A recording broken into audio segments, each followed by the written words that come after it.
Sur plus d'1 kilomètre, le pick-up remonte la piste cyclable. Il fauche plusieurs personnes, notamment un groupe de touristes argentins. Certains sont tués sur le coup.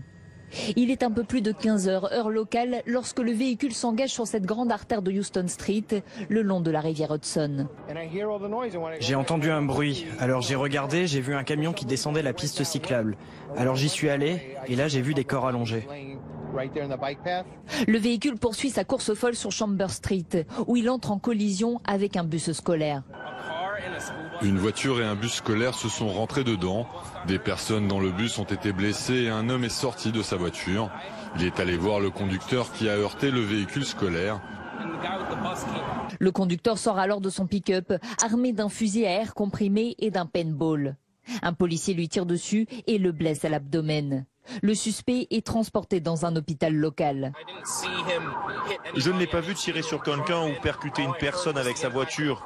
J'ai juste entendu le bruit de l'accident, je me suis retourné et je l'ai vu quitter le véhicule. En ce jour d'Halloween, à quelques heures de la grande parade, la zone était très fréquentée. Touristes et habitants se préparant pour les festivités. Nous avons emmené à l'hôpital 11 personnes avec des blessures sérieuses, mais dont les jours ne sont pas en danger à ce stade.